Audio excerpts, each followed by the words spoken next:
Hello. Hey, If you haven't seen our previous videos, I'm Matt, I'm Ché. and we're currently travelling around Australia. We've just spent 4 nights now at Uluru. Yeah. So we thought we might do a quick guide for anyone that's thinking about doing the same. We did have a bit of trouble planning the Northern Territory and Uluru. Hopefully this might be of use, and yeah. We thought we would just get into it and talk about the accommodation first. So, like we said, we're travelling around Australia, living out of our car. Majority of the time, we'll stay at like a campground or a caravan park if we can't free camp. But the campground was actually really good. So we stayed at Ayers Rock Campground, which is part of the wider resort. There's a lot of really bad reviews on wiki camps, surprisingly. So we didn't really know what to expect, but we loved it. We found it really good. The amenities were good. The showers and toilets were always clean, always well functioning. The camp kitchen was actually really good as well. That was really probably impressive. One of the better ones. we haven't got a lot to compare against, at least a handful, and this was by far the best. We didn't cook in our setup once. We used the camp kitchen for like every meal. Yeah, you're going to make the most of these things. So that was really good. But one thing that's worthy of noting is when we were booking, we were tossing up whether to do kind of 3 or 4 nights. And when booking online, so it was initially $45 for an unpowered tent site. And then when I went to add a 4th night, it actually came down to $32. So if you book 4 nights or more, you actually get a discount, which was really good. At least at the time of us having stayed here. It may change. There is another option to stay at Curtin Springs Roadhouse, I think it is, or Inn or whatever. It's about 50 minutes out of town. But that's actually free to camp on for unpowered sites, but then you have to pay to use the shower. I think it's $4 a shower. Obviously toilets are free. But for the amount of, I guess, fuel that you'll spend coming in and out and, you know, having to pay for showers and all of that sort of thing anyway, it was much more worthwhile for us to stay here. Driving back and forth. I don't know if it's quite 50 minutes, whatever it is. It's enough of a drive that for the $30-something we paid each night for 4 nights, just do that. Especially if you're trying to, you know, come for sunrise or sunset, you're going to be in the dark a lot of the time. So we definitely thought it was worthwhile. If you're coming in not puffer jacket weather, there is also a pool for the warmer months, so that's really nice. You can have fires if you've got an elevated fire pit. You can fill up your gas bottle, your water, all of that sort of stuff. So amenities were good. Everything was clean. We camped towards the start of the sort of front near to the reception. Apparently the amenities at the back, because the overflow's at the back, there might be a few more people that use it. So if you do come, you can pre-book, try and come up to the front if you can, is another tip. And we had a rooftop tent and we just booked a tent site. The tent sites are actually it's sort of blocked off just by pine rails around. Rooftop tent up and didn't have any issues. Yes, just speaking about warmer weather quickly, we're swatting away a lot of flies at the moment, but this is the most flies we've had for the 4 days we've been here. We're in July right now.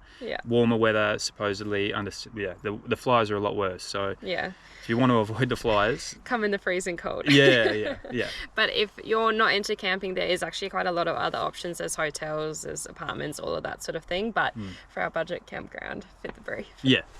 So moving on from accommodation, something that we found really impressive about our stay here was the amount of free tours that were provided by Uluru. We had just done Kings Canyon in the West Max and we were pretty tired, so we just needed a recoup day, and we literally spent the whole day bouncing between the different free activities that they had, and there wasn't a single one of them that we didn't enjoy or wouldn't recommend. We personally did a bush food experience followed by an astronomy tour, which had a Q&A after. We might have been lucky and got a bit of a anomaly with that. The Q&A after was really insightful, but we knew people that went the following day didn't have the same experience. And then in the afternoon we also did a bush yarn talking about the tools, how they used to make them. Also included followed onto a garden walk as well. But the bush food experience was really cool. I would probably say that's one of the main ones I would recommend if you're going to do it. They also do have a didgeridoo workshop as well. You can also paint your own Australian animals, so that's maybe more a tourist or sort of kid oriented one. Friendly, But in the theatre that they did the bush food experience and the astronomy tour, they also do daily movies. So they do one at 10 and 3 I think every day. The morning one's usually like a kiddies movie, and then the Arvo one, they had a whole bunch of different Australian movies. So we didn't do any of that, but all the ones that we did do would highly recommend, and it's just great that they've got some free options, because a lot of the other tours around here are very pricey. Understandably. It's a tourist hotspot. You're handing over a lot of money to do a lot of these things. So that being said, there is a free hop-on, hop-off bus service available. That sort of service is just the resort area, and I think it's the civic centre or whatever you want to call it. It doesn't come into the national park, so if you are backpacking or anything like that, you can't use that service to get to Uluru itself or the Olgas, but it's an option just to get around nearby. Yeah. So. And there is also a art gallery where all the sort of main tours around that's worthwhile checking out. And then the other thing worth checking out is in the national park itself, down near the car park, there's a cultural centre there as well. Yeah. And that's actually all, I don't know if I'm pronouncing this correctly, but a Nangu run. So the sort of local people of the area, it's owned by them, it's run by them, which is really great. There's some art that they've made that they're selling as well. And then there's a lot of history about the culture in the area. So definitely worthwhile checking out if you're here. Another thing we wanted to talk about was all the walks in the area. The Uluru Kata National Park obviously encompasses both Uluru and then Kata, the Olgas, and there's quite a lot of different walks that you can do that cater to all sort of different fitness levels. We chose to do the full base walk around Uluru, which it says it's a 10.6k loop, but we did it. It was about 13 k's. Yeah. And I think that took us nearly 4 hours, about 3.5, 4 hours, and they say to allow 3 to 4 hours to do it. One thing we did try to do, which was recommended to us quite a lot, was the guided Mala walk. So the Mala walk is essentially the first couple of k's of the Uluru base walk. Yep. And at 10 a.m. daily, they have a ranger that does a guided walk, and they give you a lot of info and all of that sort of thing. Free. We tried to do it. We got there just after 10, so we're a little bit late, but I mean, it's not even peak season right now, and there must have been about 50 or 60 people. Yeah. So one thing we would say, if you are wanting to do it, definitely try and get there early and try and be at the front of the group, because the guides are known to be quite like softly spoken. You know, they don't have mics or anything like that. They're just having a chat. Yeah. Try and get to the front, try and get there early, because there's a lot of inconsiderate people that will be stomping and talking all around the outside, and eventually I couldn't hear anything. We tried to persevere and we just ended up having to ditch it. But another thing that you can do is actually get a audio device from the Yulara Visitor Centre. If you want to have some info while you're doing it, you can go and hire one of those devices as well. But we decided to essentially just do the walk ourselves, and there's a lot of signage around which you still get a lot of info and a lot of the stories and the culture and that sort of thing. So you can do it by yourself, or you can do the guided walk, or you can get an audio device. And another option, instead of walking, if you don't fancy the full circuit, you can do sort of different portions, which a lot of people did, or you can also hire bikes. Yeah, the bike hire was expensive, so it didn't work for us. And if you also have kids, we would suggest doing it with bikes. Probably easier. Just being a 13k walk, we were even a little bit tired. Cooked by the end of it. Yeah, there wasn't any leftovers in the fridge after we got back.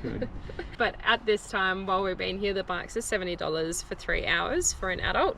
So it would have been nearly $150 for both of us. And we did want to walk it one day and cycle it another day, but we ended up just doing the walk. And to be honest, once you've done the walk, it's very accomplishing. It's probably all you need to do. Yeah. If you're not going to do the base walk, I would recommend doing the Mala walk, which is to the I don't know, I'm not very good with directions, to the left of the car park. And then I would also do the Uluru. Yeah, there's a couple of car parks, so you can go and do the Mala, go back to your car, and I think that was a couple of k's, and then drive around to the waterhole, which was walk incredible. As well. So then you don't have to do the full base walk. Yeah. So those two sections, I would say, are probably, in our opinion, the two best. Obviously, go and decide for yourself, but if you can, try and do the whole thing, because it's definitely worth it.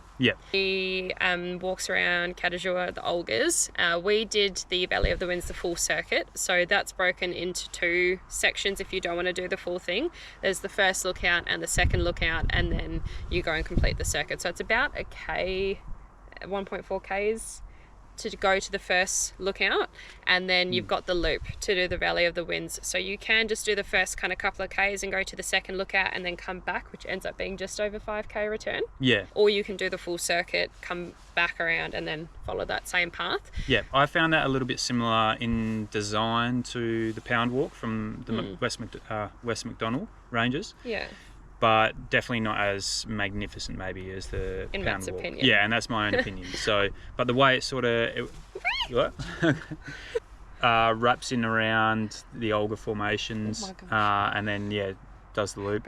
What I would probably say, if you're a little bit short on time or you don't fancy doing the whole Valley of the Winds walk, I would probably say that the most impressive part was the second lookout. You're sort of standing in the middle, you've got one amazing view to the right and one to the left. I think that's probably all you need to do to really get the feel of the walk. It takes a couple of k's off as well. If you're up to it, full circuit is, oh my,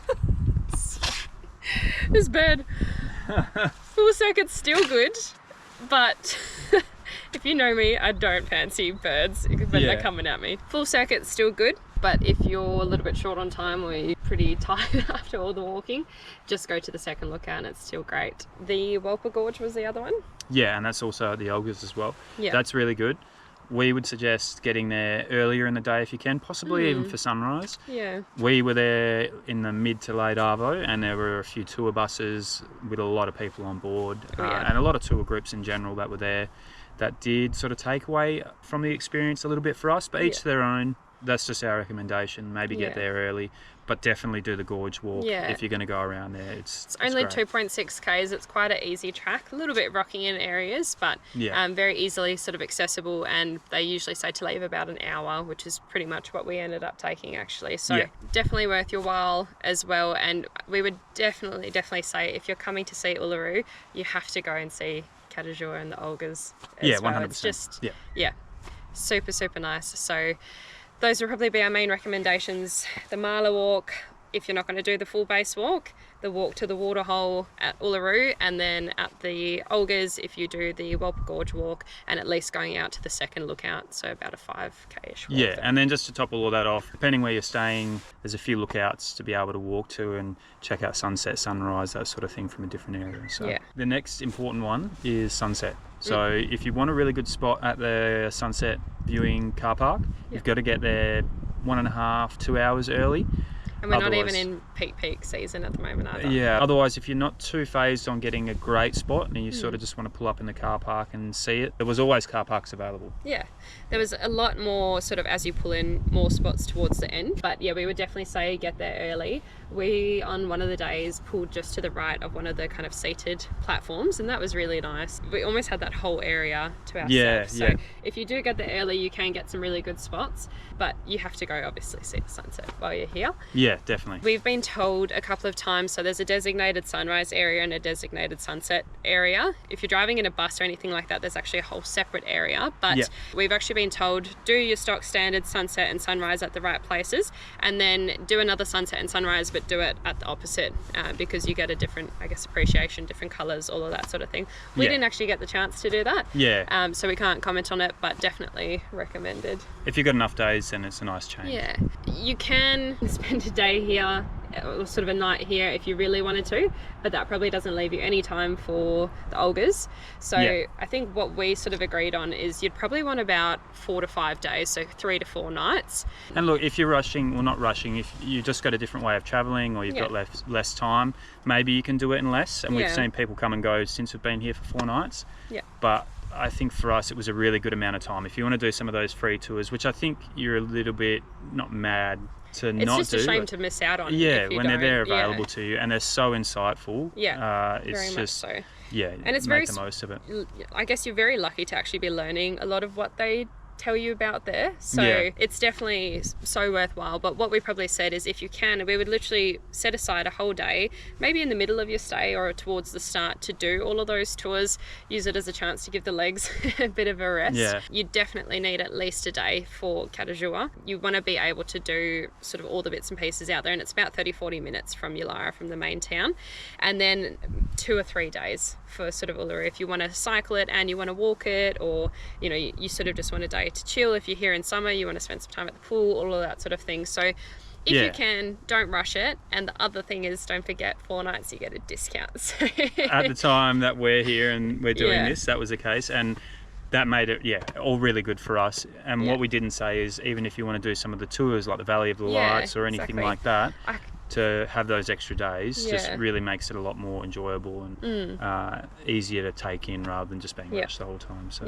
the next thing we wanted to talk about was just sort of your kind of food, drink, diesel, all of that sort of thing in supplies, town. Food wise, if you can, and you're going to go through Alice Springs, try and stock up there before coming through. There is an IGA in town, and the campground also has some sort of basic supplies, but naturally being kind of in the middle of nowhere in a tourist hotspot, you're going to pay It's a little bit pricey, prices. It wasn't terrible, to be honest, but yeah, you're probably paying a couple of dollars more for everything, so that can obviously add up, particularly if you are on a budget traveling. If you can, Alice Springs is actually very reasonably priced, we found at their Coles and Woolies, so try and stock up there first. And then in terms of drink, I don't actually think that there is a bottle store or anything here. We probably can't comment on that too much, actually. We preloaded, or we stocked up before coming here.